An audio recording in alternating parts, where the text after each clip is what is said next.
Hello friends, welcome back to my channel. നമ്മളിന്നിവിടെ discuss ചെയ്യാൻ പോകുന്നത് അണ്ടർസ്റ്റാൻഡിങ് പ്രോസ് ആണ്. ഇതിനു മുമ്പ് നമ്മളൊരു വീഡിയോ ഇട്ടിട്ടുണ്ടായിരുന്നു. അതിൽ നമ്മൾ എല്ലാ കാര്യങ്ങളും, അതായത് ഈ ഒരു ചാപ്റ്ററിൽ ഇമ്പോർട്ടൻ്റ് ആയിട്ടുള്ള കാര്യങ്ങൾ കുറേയൊക്കെ പറഞ്ഞിട്ടുണ്ടായിരുന്നു. അതിൽ നമ്മൾ പറയാത്തൊരു ഭാഗമായിരുന്നു ഫോംസ് ഓഫ് പ്രോസ്. ഓക്കെ, നമുക്കൊക്കെ ഏറെ ഫെമിലിയർ ആയിട്ടുള്ള റൈറ്റിങ്സിനൊക്കെ തന്നെയാണ് നമ്മൾ ഈ പ്രോസ് എന്ന് പറയുന്നത്. ഓക്കെ, ഫോംസ് ഓഫ് പ്രോസ് എന്ന് പറഞ്ഞു കഴിഞ്ഞാൽ ഫസ്റ്റ് വേണം നമുക്ക് പറയാം, ഒരു ലെറ്ററിന് നമുക്ക് എന്താ പറയുക, അതൊരു പ്രോസിൻ്റെ ഫോമാണെന്ന് പറയാം. അതേപോലെ speech, diary, travelogue, essay, short story. Okay, ഇതെല്ലാം എന്താണ്, ഓരോ ഫോംസ് ഓഫ് പ്രോസ് ആണ്. ഓട്ടോബയോഗ്രഫി, ബയോഗ്രഫി, ഇതെല്ലാം എന്താണ്, വേറെ എക്സാമ്പിൾസ് ആണ് പ്രോസിൻ്റെ. ഓക്കെ, അപ്പോൾ നമുക്ക് ഈ ബയോഗ്രഫിയും ഓട്ടോബയോഗ്രഫിയൊക്കെ നല്ല ഫെമിലിയർ ആയിട്ടുള്ള കാര്യങ്ങളാണ്. പിന്നെ അതേപോലെ എസ്സേ, ഷോർട്ട് സ്റ്റോറിയൊക്കെ. അപ്പോൾ നമുക്ക് ഫസ്റ്റ് ട്രാവലോഗിന്ന് തുടങ്ങാമെന്നാണ് ഞാൻ വിചാരിക്കുന്നത്. ട്രാവലോഗ് കുറച്ച് കൺഫ്യൂസ്ഡ് ആയിരിക്കും നിങ്ങൾക്ക്. ഏറ്റവും ഷോർട്ടായ രീതിയിലാണ് ഞാൻ പറയുന്നത് കേട്ടോ. അതാണ് അതിലൊരു മെയിൻ പോയിൻ്റ് എന്ന് പറയുന്നത്. ഇത് ഇനി ഷോർട്ടാക്കാൻ പറ്റില്ല, ഏറ്റവും ലാസ്റ്റ് രീതിയിലാണ് ഇത് ഷോർട്ടാക്കിയിട്ടുള്ളത്. കാരണം മറ്റന്നാൾ നമ്മുടെ എക്സാമാണ്. സോ ഈ ഒരു രീതിയിൽ, അതായത് എക്സാമിന് എന്ത് പോയിൻ്റ് എഴുതാം എന്നുള്ളൊരു ചുരുക്കി പറഞ്ഞു തരികയാണ്. നിങ്ങൾ എന്ത് ചെയ്യണം, അത് കുറച്ചും കൂടി ഇലാബറേറ്റ് ആയിട്ട് എന്ത് ചെയ്യണം, എഴുതണം എക്സാമിന്. ഓക്കെ, അപ്പോൾ നമുക്ക് നോക്കാം എന്തൊക്കെ പോയിൻറ്റ്സ് ആണ് ആ ഒരു പാഠത്തു നിന്ന് വന്നിട്ടുള്ളത്. നമുക്ക് ടെക്സ്റ്റിൽ പഠിക്കാൻ തന്നിട്ടുള്ള ട്രാവലോഗ് ബില്ലൈക്കൻ്റെ travels by a lesser line എന്ന് പറഞ്ഞിട്ടുള്ളൊരു ട്രാവലോഗാണ്. ഓക്കെ, ഈ ഒരു ട്രാവലോഗിൻ്റെ തീം എന്താണെന്ന് വെച്ചാൽ, അതായത് നമ്മുടെ റൈറ്റർ ഇവിടെ ഫുള്ളായിട്ട്, ഇന്ത്യ കംപ്ലീറ്റ് ഒരു ട്രെയിനിൽ ഇയാൾ യാത്ര ചെയ്യാൻ തീരുമാനിക്കുകയാണ്. അതായത് ട്രെയിനിലൂടെ ഇന്ത്യ ഫുള്ള് കറങ്ങി കാണാം എന്ന് ഇയാൾ എന്ത് ചെയ്യാണ്, തീരുമാനിക്കുകയാണ്. അങ്ങനെ ഒരു റിവെഞ്ച് എടുക്കുക എന്നൊക്കെ പറയില്ല, അതേപോലെ എടുക്കുകയാണ്. എന്നിട്ട് ഇത് പറ്റുമെന്ന് അയാൾക്ക് സംശയമായിരുന്നു. ഓക്കെ, ഇത് സാധ്യമാകുമെന്ന് ഇയാൾക്ക് പലപ്പോഴും സംശയമായിരുന്നു ഈ ഒരു യാത്രക്ക് ഇറങ്ങി തിരിക്കുമ്പോൾ. ഓക്കെ, ബട്ട് എന്ത് ചെയ്തു, സാധിച്ചു. ഓക്കെ, ഈ ഇന്ത്യയിലെ എല്ലാ സ്ഥലങ്ങളും ഇദ്ദേഹം ഈ ഒരു ട്രെയിനിൽ പോയി കണ്ടു. ഓക്കെ, ഇതാണ് നമ്മുടെ ഈ ഒരു ട്രാവലോഗിൻ്റെ തീം എന്ന് പറയുന്നത്. എന്താണ് ട്രാവലോഗ്? ട്രാവലോഗ് എന്ന് പറഞ്ഞു കഴിഞ്ഞാൽ, നമ്മൾ ഒരു യാത്ര പോവുകയാണ്, ആ യാത്രയെ പറ്റിയിട്ട് എഴുതുക. ഓക്കെ, ഏറ്റവും നല്ല രീതിയിൽ ആ യാത്രയെ പറ്റി ഡിസ്ക്രിപ്റ്റീവ് പ്രോസും നെറേറ്റീവ് പ്രോസും അതേപോലെ ലിറ്റററി ടെക്നിക്സൊക്കെ യൂസ് ചെയ്തിട്ട് നന്നായിട്ട് എഴുതുന്ന ഒരു വർക്കിനെയാണ് നമ്മൾ എന്ത് പറയുക, ട്രാവൽ ലോഗ് എന്ന് പറയുക. ഓക്കെ, ഈ ട്രാവലോഗ് നമുക്ക് എന്ത് ചെയ്യുക, ഈ വിഷ്വൽ ഇമേജൊക്കെ ആഡ് ചെയ്തിട്ട്, നമ്മളിപ്പോൾ യൂട്യൂബേഴ്സൊക്കെ കാണിക്കുന്നത് കണ്ടിട്ടില്ലേ, ഹലോ ഗൈസ് ഞങ്ങളിങ്ങനെ ഇവിടെയാണ് നമ്മൾ ഈ സ്ഥലങ്ങളൊക്കെ കാണുന്നത്, ആ ഒരു രീതിയിലാക്കുക. പിന്നെ നമ്മൾ ടി വിയിലൊക്കെ ഷോസ് കാണാറില്ലേ, ഓരോ ട്രാവലോഗ്സിൻ്റെയും, അങ്ങനെ ആ ഒരു ഫിലിം രീതിയിൽ നമുക്ക് എന്ത് ചെയ്യുക, ഇതാക്കുക. പിന്നെ നമുക്കിങ്ങനെ ഹിയർ ചെയ്യുക, അതായത് ഈ റേഡിയോയിലൊക്കെ നമ്മൾ പണ്ട് കേൾക്കാറില്ല, ആ ഒരു രീതിയിലൊക്കെ എന്ത് ചെയ്യുക, വേണമെങ്കിൽ ട്രാവലോഗ് നമുക്ക് പറയാം. ഓക്കെ, ട്രാവലോഗിനെ നമുക്ക് ഏത് രീതിയിലും വേണമെങ്കിലും മാറ്റാം എന്നാണ് പറയുന്നത്. അപ്പോൾ നമുക്കിവിടെ പഠിക്കാനുള്ള travelogue travels by a lesser line എന്നുള്ളതാണ്. ഓക്കെ, എന്താണ് ഈ ലെസ്സർ ലൈൻ എന്ന് പറഞ്ഞു കഴിഞ്ഞാൽ, ലെസ്സർ ലൈൻ എന്ന് പറയുന്നത് ഇവിടെ റെഫർ ചെയ്യുന്നത് എന്താണെന്ന് വെച്ചാൽ മീറ്റർ ഗേജിനെയാണ്. ഓക്കെ, അതായത് മീറ്റർ ഗേജ് എന്ന് പറഞ്ഞാൽ പണ്ടൊക്കെ ഈ ഒരു മീറ്റർ വീതിയുള്ള ഒരു റെയിൻപാളായിരുന്നു പണ്ടൊക്കെ ഉണ്ടായിരുന്നത്. ഓക്കെ, ആ ഒരു ട്രെയിൻ യാത്രേനെയാണ് ഇവിടെ സൂചിപ്പിക്കുന്നത്.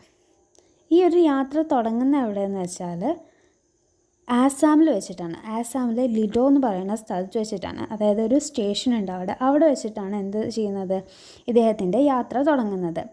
ഗുജറാത്തിലെ ഭൂജ്. ഓക്കെ, അവിടുന്ന് ആസാമിൽ നിന്ന് ഗുജറാത്തിലെ ഭൂജിലേക്ക്, അതിനുശേഷം പിന്നെ എങ്ങനെയാണ് പഞ്ചാബ് ടു കന്യാകുമാരി. ഓക്കെ, ഇങ്ങനെ ഒരു രണ്ട് രീതിയിലായിട്ടാണ് ഇദ്ദേഹത്തിൻ്റെ യാത്ര ഇദ്ദേഹം ചെയ്യുന്നത്. ഓക്കെ, നമുക്ക് പഠിക്കാനുള്ളത് ഇദ്ദേഹത്തിൻ്റെ ലാസ്റ്റ്, അതായത് കന്യാകുമാരിയിലേക്ക് പോകുന്ന ആ ഒരു ടൈമിലുള്ള ലാസ്റ്റ് ഡേയുടെ ഒരു എന്താണ് ട്രാവലോഗാണ് നമുക്ക് പഠിക്കാനായിട്ട് തന്നിട്ടുള്ളത്. ഓക്കെ, ചുരുക്കി പറയുകയാണെങ്കിൽ ഇന്ത്യയുടെ 4 ദിക്കുകൾ കവർ ചെയ്യുന്ന ഒരു മാരത്തോണാണ് ഈ ഒരു യാത്ര എന്ന് പറയുന്നത്. ഈ മാരത്തോൺ എന്ന് പറഞ്ഞു കഴിഞ്ഞാൽ ഒരു ഡിസ്റ്റൻസ്, ലോങ് ഡിസ്റ്റൻസിനെയൊക്കെ നമുക്ക് എന്ത് ചെയ്യുക, ഈ മാരത്തോൺ എന്നൊക്കെ പറഞ്ഞിട്ട് സൂചിപ്പിക്കാം. ഓക്കെ, അതുപോലൊരു മീനിങ് വരുന്ന സംഭവമാണ് ഈ മാരത്തോൺ. ഓക്കെ, അപ്പോൾ നിങ്ങളത് വിഷയമാക്കേണ്ട, നിങ്ങൾ എന്ത് എഴുതുക, അതൊരു മാരത്തോൺ ആയിട്ടുള്ളൊരു യാത്രയാണ്, ഇന്ത്യയിലെ 4 ദിക്കുകൾ കവർ ചെയ്യുന്ന ഒരു മാരത്തോൺ ആയിട്ടുള്ളൊരു യാത്രയായിരുന്നു അദ്ദേഹത്തിൻ്റെ യാത്ര എന്ന് നിങ്ങൾ എന്ത് ചെയ്യുക, എഴുതാം.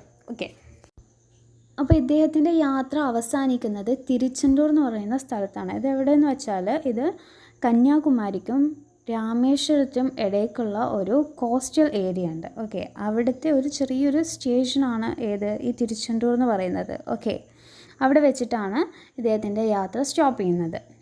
തിരുച്ചെന്തൂരിൽ ഒരു വൈറ്റ്, അതായത് ഒരു വെള്ള ഗോപുരമുണ്ട്. ആ ഒരു ഗോപുരത്തിന് ഒരു ഹിസ്റ്ററി ഒക്കെ ഉണ്ട്. അതായത് ലോർഡ് മുരുകൻ അസുരനുമായിട്ട് യുദ്ധം ചെയ്തൊരു സ്ഥലവും കൂടിയാണ് ഈ വൈറ്റ് ഗോപുരമുള്ള ഈ ഒരു ഒരു കടലിൻ്റെ തീരത്താണ് ഈ ഒരു ഗോപുരം. ഓക്കെ, എന്നിട്ട് ആ അസുരനെ എന്ത് ചെയ്തു, ലോർഡായിട്ടുള്ള മുരുകൻ എന്ത് ചെയ്തു, തോൽപ്പിച്ചു. അതൊക്കെ ഈ ഒരു സീൻ്റെ അടുത്ത് വെച്ചിട്ടൊക്കെയാണ്. ഓക്കെ, ഒരു ബ്ലൂ കളറിലുള്ള ഒരു ബ്യൂട്ടിഫുള്ളായിട്ടുള്ള ഒരു സീയാണ് നമുക്കവിടെ തിരുച്ചെന്തൂരിൽ കാണാൻ കഴിയുന്നത്. ഓക്കെ, നമ്മുടെ റൈറ്റർ അവിടേക്ക് പോകാൻ വേണ്ടിയിട്ട് ചൂസ് ചെയ്യുന്നത് ട്രെയിനാണ്. ഒരു ചെറിയൊരു സ്റ്റേഷൻ ഉണ്ട് അവിടെ. ആ സ്റ്റേഷനിൽ നമ്മൾ, അതായത് ടിക്കറ്റ് എടുക്കാണ്ട് പോയി കഴിഞ്ഞാൽ 16 രൂപ നമ്മളന്ന് ഫൈൻ കൊടുക്കണമെന്നാണ് ഇദ്ദേഹം പറയുന്നത്. ഇതിലൂടെയൊക്കെ നമുക്ക് എന്ത് കാണാം, ഒരു ഇമാജിനറി കാണാം. ഓക്കെ, ഈ 16 രൂപ എന്നൊക്കെ പറയുമ്പോൾ നമ്മുടെ മനസ്സിലേക്ക് അതങ്ങനെ വരുന്നുണ്ട്. ചെറിയൊരു സ്റ്റേഷൻ എന്നൊക്കെ പറയുമ്പോൾ എന്താണ്, ഒരു ഡിസ്ക്രിപ്റ്റീവും പ്ലസ് എന്താണ്, ഒരു നറേറ്റീവും കൂടിയാണ് ഇവിടെ നടക്കുന്നത്. ഓക്കെ, ഡിസ്ക്രിപ്റ്റീവ് പ്രോസും നറേറ്റീവ് പ്രോസിൻ്റെ യൂസേജും നമുക്കിവിടെ കാണാം. അപ്പോൾ നിങ്ങളിതിലെ പോയിൻറ്റ്സ് എല്ലാം മെയിനായിട്ട് എഴുതേണ്ടത്, എവിടെയൊക്കെയാണ് ഡിസ്ക്രിപ്റ്റീവ് വരുന്നത്, എവിടെയൊക്കെ നറേറ്റീവ് വരുന്നു, ലിറ്റററി യൂസേജ് ഉണ്ട്, അങ്ങനെ പറയുന്ന കാര്യങ്ങളായിരിക്കണം കൂടുതലായിട്ട് നമ്മുടെ ഈ ഒരു സബ്ജക്റ്റ് എക്സാം എഴുതുമ്പോൾ നമ്മൾ യൂസ് ചെയ്യേണ്ടത്. ഓക്കെ, പിന്നീട് പറയുന്നുണ്ട് അവിടുത്തെ റെയിൽവേ ഓഫീസേഴ്സൊക്കെ നല്ലൊരു വെൽക്കം തന്നിട്ടുണ്ടായിരുന്നു.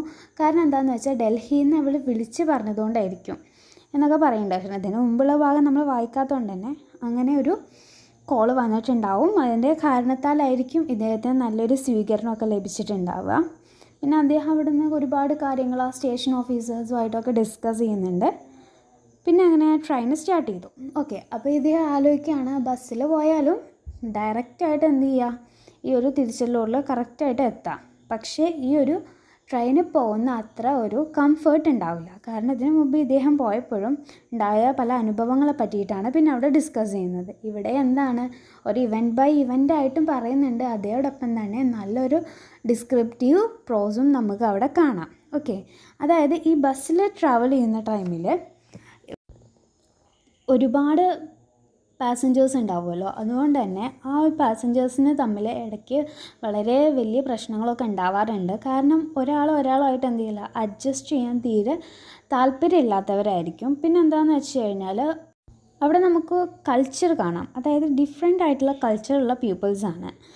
തമിഴ്നാട് പീപ്പിൾസും അതേപോലെ തന്നെ ഹിന്ദി സ്പീക്കിംഗ് പീപ്പിൾസുമാണ് കൂടുതലായിട്ട് ഈ പ്രശ്നങ്ങൾ ഉണ്ടാവുക. അവർ രണ്ടുപേരുടെയും കൾച്ചർ ഡിഫറെൻ്റ് ആണ്. ഓക്കെ, അതുകൊണ്ട് തന്നെ അവർ തമ്മിൽ എന്തില്ല, എങ്ങനെയും ഒത്തുചേർന്ന് പോവാത്ത ഒരു രീതിയിലാണ് അവിടെ കാണാൻ പറ്റിയത് ഇയാൾക്ക്. ഓക്കെ, ഫസ്റ്റ് ഒരു എക്സാമ്പിൾ പറയുന്നത് എന്താ വെച്ചാൽ, ഈ പാസഞ്ചേഴ്സിൻ്റെ ഒക്കെ ലഗേജുകൾ ബസ്സിൻ്റെ മുകളിലാണല്ലോ വെക്കുക. അപ്പോൾ അത് മഴ തട്ടിയിട്ട് നനയോ, അത് നനഞ്ഞു കഴിഞ്ഞാൽ തങ്ങൾക്ക് അതുകൊണ്ട് ഒരുപാട് നഷ്ടം സംഭവിക്കുമെന്നൊക്കെ പറഞ്ഞിട്ടൊക്കെ എന്ത് ചെയ്യാണ്, കണ്ടക്ടറായിട്ട് ഒരുപാട് വാക്ക് തർക്കങ്ങൾ ഉണ്ടാവുകയാണ്. പിന്നെ ഡ്രൈവർ എന്ന് പറയുന്നത്, ഡ്രൈവർ ഓരോരോ സ്ഥലം, അതായത് സ്പെസിഫിക് ആയിട്ട് ഓരോ സ്ഥലം കഴിയുന്ന ടൈമിൽ ഇയാൾ എന്ത് ചെയ്യും, പുറത്തേക്ക് തുപ്പുകയൊക്കെ ചെയ്യും. ഓക്കെ, അങ്ങനെയൊക്കെയുള്ള ഒരു ഹാബിറ്റൊക്കെ ഉള്ളൊരു ഡ്രൈവറാണ്. പാസഞ്ചേഴ്സ് തമ്മിൽ പിന്നെ പറയും വേണ്ട, ഇങ്ങനെ ഓരോ വാക്ക് തർക്കങ്ങളായിരിക്കും.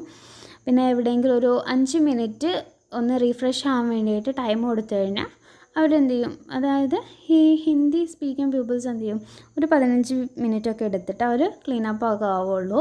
അവർ പറയും ഇതൊക്കെ എന്ത് ടൈമാണെന്നൊക്കെ പറഞ്ഞിട്ട് എന്ത് ചെയ്യും, ഒരു അഡ്ജസ്റ്റ് ചെയ്യാൻ താല്പര്യമില്ലാത്ത രീതിയിൽ, തീരെ കംഫേർട്ട് ഇല്ലാത്ത ഒരു രീതിയായിരിക്കും ബസ്സിൽ എന്ന് പറയാൻ വേണ്ടിയിട്ടാണ് ഇദ്ദേഹം ഇതൊക്കെ എന്ത് ചെയ്യുന്നത്, എക്സ്പ്ലെയിൻ ചെയ്യുന്നത്. ഓക്കെ, പിന്നെ നമ്മുടെ റൈറ്റർ പറയുന്നുണ്ട് അവിടെ ഒരു ഹിന്ദു കൾച്ചറാണ് കൂടുതലായിട്ട് കാണുന്നത്. അതായത് അവിടെ ഒരു 6ഓളം മുരുകൻ ടെമ്പിൾസ് ഉണ്ട്. അതിനൊരു എക്സാമ്പിൾ അദ്ദേഹം പറയുന്നുണ്ട്, പഴനിയാണ് ഇദ്ദേഹം അവിടെ എക്സാമ്പിളായിട്ട് പറയുന്നത്. അത് കാസ്റ്റ്ലെസ് ടെമ്പിളാണ് എന്നൊക്കെയാണ് ഇദ്ദേഹം പറയുന്നത്. പിന്നെ അതുപോലെ തന്നെ കേവ്, അതായത് അവിടെ ഒരു ഗുഹയുണ്ട്, ശങ്കരാചാര്യരൊക്കെ തപസ് ചെയ്തിരുന്ന ഗുഹയാണ്. അതേപോലെ തന്നെ അതിപ്പോൾ ഒരു മെഡിസിനൽ പ്രോപ്പർട്ടീസൊക്കെ ആക്കിയിട്ട് അവിടെ അങ്ങനെ ചെയ്തുകൊണ്ടിരിക്കുകയാണ്. ഓക്കെ, അങ്ങനത്തെ കാര്യങ്ങളൊക്കെയാണ് പിന്നീട് പറയുന്നത്. പിന്നെ അവിടെ ഇദ്ദേഹത്തിന് കാണാൻ സാധിച്ചത് നമ്മുടെ കേരളത്തിൽ നിന്നുള്ള കുറേ ബ്ലാക്ക് ഡ്രസ്സ് ഇട്ട അയ്യപ്പന്മാരെയൊക്കെ കാണാൻ അദ്ദേഹത്തിനെ പറ്റി. ഇവിടെയൊക്കെ നമുക്ക് എന്താണ് കാണുന്നത്, നെറേറ്റീവ് പ്രോസാണ്. നെറേറ്റീവ് പ്രോസിൻ്റെ ഒരു എന്താ പറയുക, ഒരുപാട് യൂസേജ് നമുക്ക് ഈ ഒരു വർക്കിൽ കാണാം. ശരിക്കും പറഞ്ഞാൽ ഇപ്പോൾ അവിടെ ഒരു ഹോളിഡേ ടൈമിലുള്ള ഒരു റിസോർട്ട് പോലെയാണ് തോന്നുന്നത്. റൂംസ് ഒന്നും കിട്ടാനില്ല.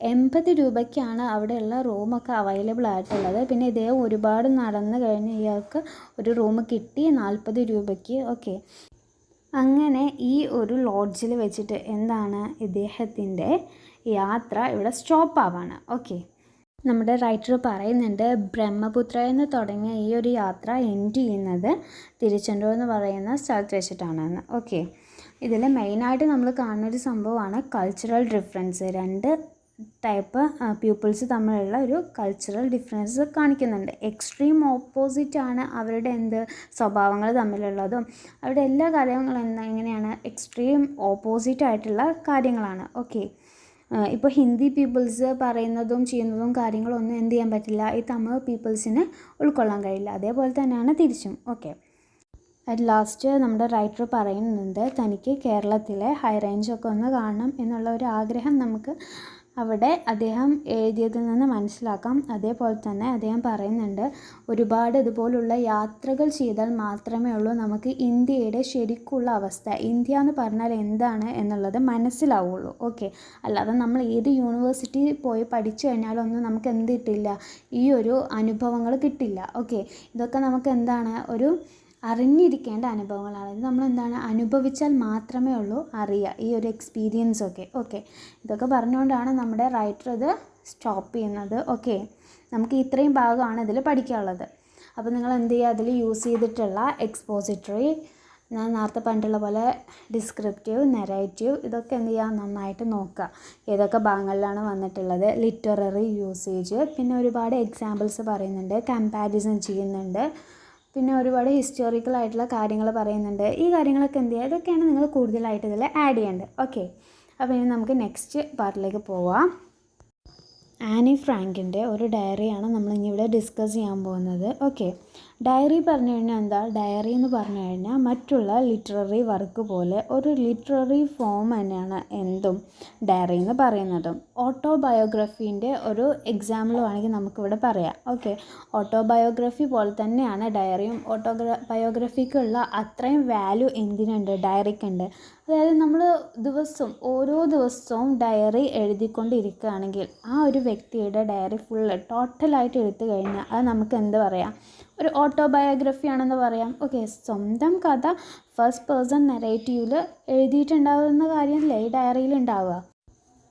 ഓട്ടോബയോഗ്രഫി പറഞ്ഞാൽ എന്താണ്, ഫസ്റ്റ് പേഴ്സൺ നെറേറ്റീവിൽ നമ്മളെ പറ്റിയിട്ട് തന്നെയുള്ള കാര്യങ്ങൾ നമ്മൾ എഴുതുന്നതിനെയാണ് ഓട്ടോബയോഗ്രഫി. ഓക്കെ, അപ്പോൾ പിന്നെ നമ്മൾ പറയുന്നത് എന്താ വെച്ചാൽ ഇതൊരു ലിറ്റററി റൈറ്റിംഗ് ആണ്. നമ്മൾ പാസ്റ്റിനെ പറ്റിയും പ്രസൻറ്റിനെ പറ്റിയും സംടൈം ഫ്യൂച്ചറിനെ പറ്റി പോലും ഇതിൽ എന്ത് ചെയ്യും, നമ്മൾ പ്രെഡിക്റ്റ് ചെയ്യും. മറ്റുള്ള റൈറ്റിങ്സ് പോലെ തന്നെയാണ് എല്ലാ ഓട്ടോബയോഗ്രഫി അതുപോലുള്ള റൈറ്റിങ്സിലൊക്കെ തന്നെയല്ലേ സംഭവിക്കുന്നത്.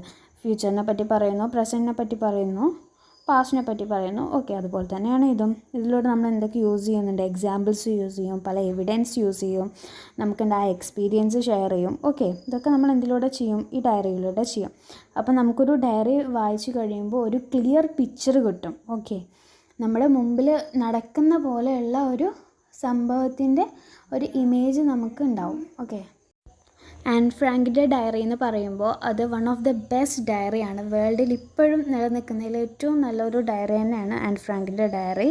ഒരു 13 വയസ്സുകാരിയുടെ ഡയറിയാണ് നമ്മളീ പഠിക്കുന്നത്. ഓക്കെ, പക്ഷേ അവരുടെ റൈറ്റിങ്സ് ഒന്നും കണ്ടു കഴിഞ്ഞാൽ നമ്മൾ ഒരിക്കലും വിചാരിക്കില്ല ഈ കുട്ടിക്ക് 13 വയസ്സിൻ്റെ ഒരു രീതിയിലല്ല, അത്രത്തോളം നന്നായിട്ടാണ് ഇവർ ഈ ഡയറി എഴുതിയിട്ടുള്ളത്.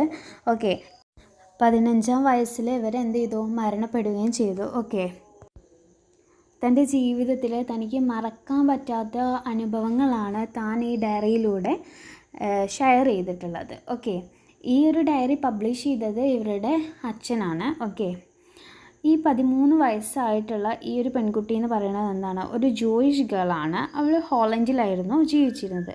പക്ഷേ അവിടെ എന്താണ് സംഭവിച്ചത്, സെക്കൻഡ് വേൾഡ് വാറിൻ്റെ ടൈമിൽ ഹിറ്റ്ലർ ആ രാജ്യം കീഴടക്കി. അവിടെ ഒരു നാസി റൂള് വന്നു. ഓക്കെ, അതുപോലെ തന്നെ ഹിറ്റ്ലർ അവിടെ ഒരു ആൻറ്റി സെമിറ്റിക് ഇംപ്ലിമെൻ്റ് ചെയ്തു. എന്താണെന്ന് വെച്ച് കഴിഞ്ഞാൽ ഈ ജൂതന്മാരായിട്ടുള്ള ആൾക്കാർ അവിടെ വിട്ട് പോവുക എന്നുള്ളതായിരുന്നു അതിൻ്റെ മെയിൻ തീം എന്ന് പറയുന്നത്. അതിനുവേണ്ടി ഇവർ ഫസ്റ്റൊക്കെ ചെയ്തിട്ടുണ്ടായിരുന്നത് ജൂതന്മാരെ എന്ത് ചെയ്യാൻ പറ്റില്ല, പുറത്തിറങ്ങാൻ പറ്റില്ല, അങ്ങനത്തെ ഒക്കെ ഒരുപാട് റൂൾസാണ് ഉണ്ടാക്കിയിട്ടുള്ളത്. ഇതിനെയൊക്കെ പറ്റി ആൻ ഫ്രാങ്ക് നന്നായിട്ട് ഡിസ്ക്രൈബ് ചെയ്യുന്നുണ്ട് അവരുടെ ഡയറിയിൽ. അവർ പറയുന്നുണ്ട്, അതായത് ഒരു യെല്ലോ സ്റ്റാർ തൻ്റെ ഡ്രസ്സിൽ വെച്ചിട്ട് വേണം അവർ എന്ത് ചെയ്യാൻ, അങ്ങനെ ഒരു സ്റ്റാർ പിൻ ചെയ്തിട്ട് വേണം ഇവർ പുറത്തിറങ്ങാൻ, ജൂതന്മാരായിട്ടുള്ള ആൾക്കാർ. അതേപോലെ തന്നെ അവർ സൈക്കിൾ ഓടിക്കണം. പിന്നെ ഷോപ്പ് ചെയ്യുകയാണെങ്കിൽ 5 മണിക്ക് മുമ്പ് ഇവരൊക്കെ ഷോപ്പ് ചെയ്യണം. 8 മണിക്ക് ശേഷം ആരും അവരുടെ ഗാർഡനിൽ പോലും ഇരിക്കാൻ പാടില്ല, എല്ലാവരും വീടിൻ്റെ ഉള്ളിൽ കയറിയിട്ടുണ്ടാവണം. പിന്നെ അവർക്ക് എന്ത് ചെയ്യാൻ പറ്റില്ല, തിയേറ്ററിൽ പോകാൻ പറ്റില്ല, സ്പോർട്സ്, സ്വിമ്മിങ്, ടെന്നീസ് കോർട്ട്, എവിടെയും ഒരു സ്ഥലത്ത് എന്ത് ചെയ്യാൻ പറ്റില്ല, അവർക്ക് പോകാൻ പറ്റില്ല.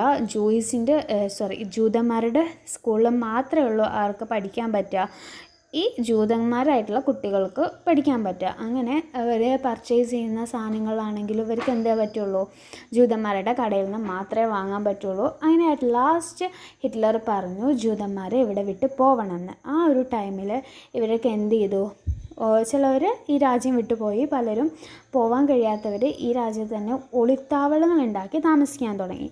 നമ്മുടെ ആൻ ഫ്രാങ്കിൻ്റെ അച്ഛൻ്റെ കമ്പനിയിൽ ഒരു ഹൈഡ് ചെയ്യാനുള്ളൊരു സ്ഥലം ഉണ്ടായിരുന്നു.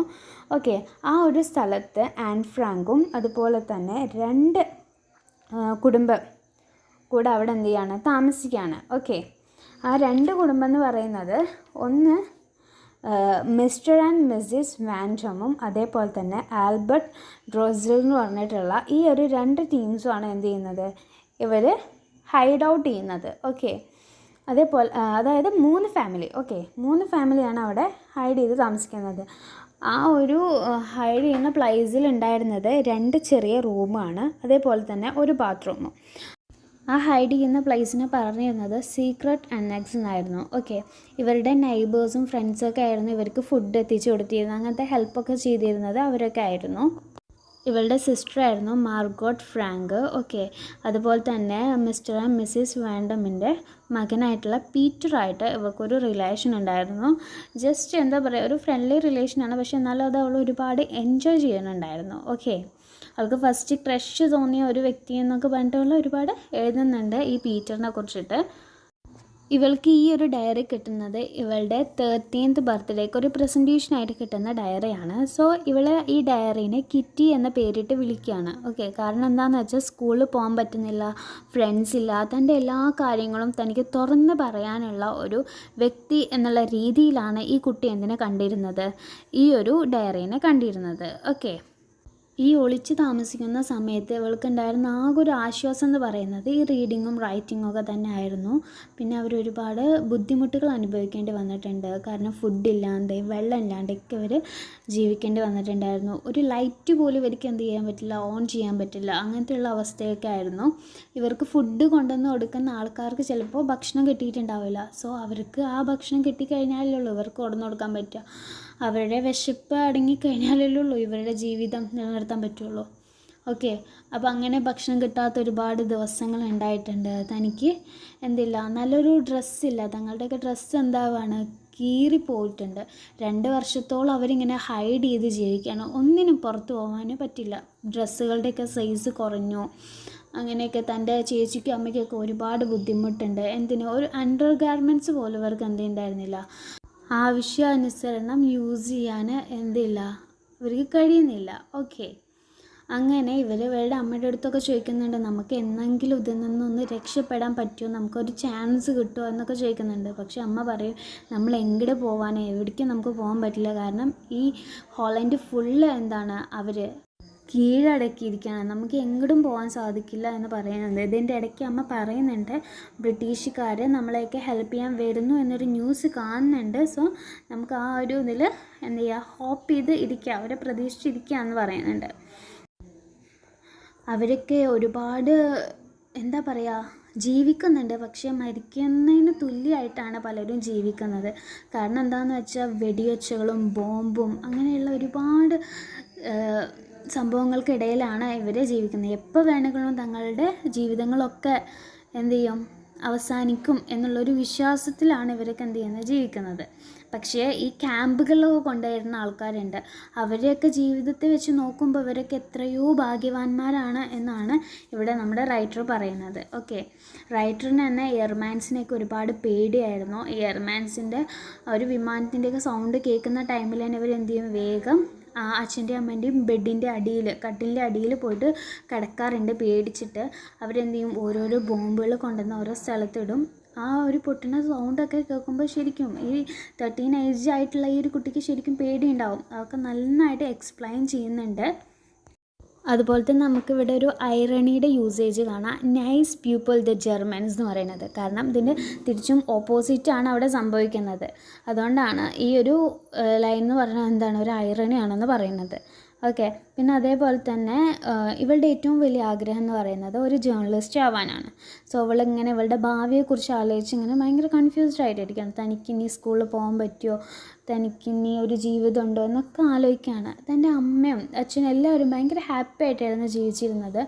പക്ഷേ താൻ അങ്ങനെ ആവരുത്, അതായത് താൻ ഹാപ്പി ആവരുത് എന്നല്ല, തൻ്റെ അമ്മയുടെ ഒന്നും പോലെ വീട്ടിലെ കാര്യങ്ങൾ മാത്രം നോക്കിയിട്ടല്ല, താൻ മരിച്ചു കഴിഞ്ഞാലും തന്നെ എന്ത് ചെയ്യണം, എല്ലാവരും അറിയണം, താനൊരു അറിയപ്പെടുന്ന വ്യക്തിയാവണം എന്നുള്ള ആഗ്രഹമായിരുന്നു അവളുണ്ടായിരുന്നത്. ഈ ഒരു ടൈമിൽ അവൾ തിരിച്ചറിയാണ് തനിക്ക് എന്ത് ചെയ്യാൻ പറ്റും, ഒരുപാട് എഴുതാൻ പറ്റും, ഒരുപാട് കഴിവുകൾ തന്നിൽ ഒളിഞ്ഞു കിടക്കുന്നുണ്ട് എന്നൊക്കെ അവൾക്ക് മനസ്സിലാവാണ്.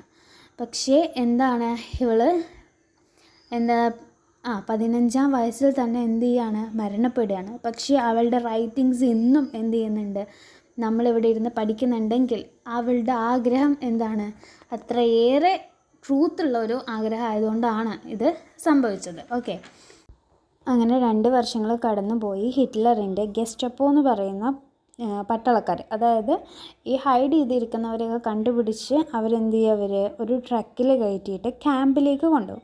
അവിടെ ഫുള്ള് ഇങ്ങനെ ജൂതന്മാരായിട്ടുള്ള ആൾക്കാരാണ് കംപ്ലീറ്റ്. അതായത് ഇങ്ങനെ ഹൈഡ് ചെയ്തിരിക്കുന്ന ആൾക്കാരെ, അവിടെ നിന്ന് പോവാത്ത ആൾക്കാരെയൊക്കെ കൊണ്ടുപോയി ഈ ക്യാമ്പിലാണ് ഇടുക.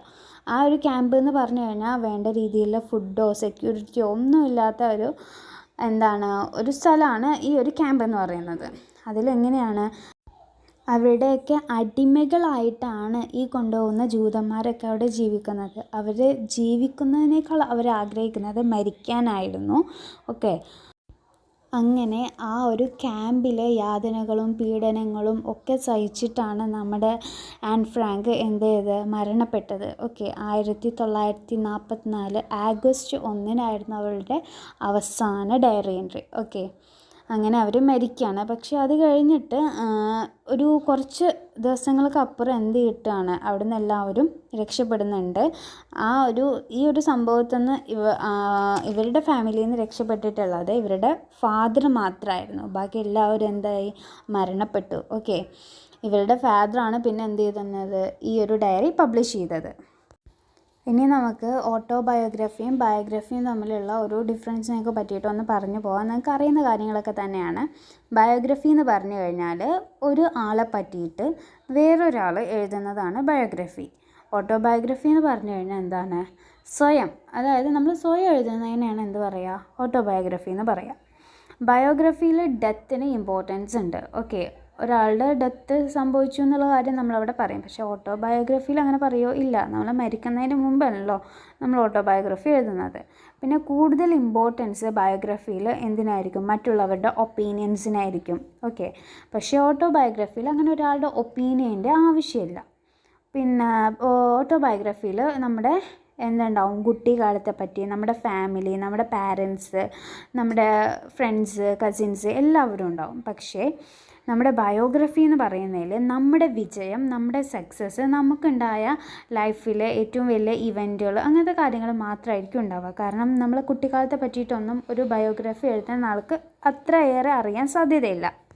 ബയോഗ്രഫിയിലാണ് അധികമായിട്ടും എന്ത് കാണുക, ഒരുപാട് എവിഡൻസ് കാണുക, ഡോക്യുമെൻറ്റ്സ്, ഡയറീസ്, ലെറ്റേഴ്സും ഒക്കെ ആഡ് ചെയ്യുന്നതാണ് ബയോഗ്രഫിയിലാണ്.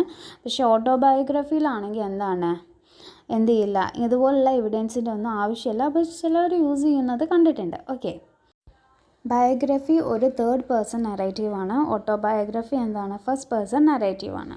ഓക്കെ, ഇതാണ് ഇതിൽ ബയോഗ്രഫിനെ പറ്റിയിട്ടും ഓട്ടോബയോഗ്രഫിനെ പറ്റിയിട്ടും മെയിനായിട്ട് പറയാനുള്ള പോയിൻറ്റ്സ്.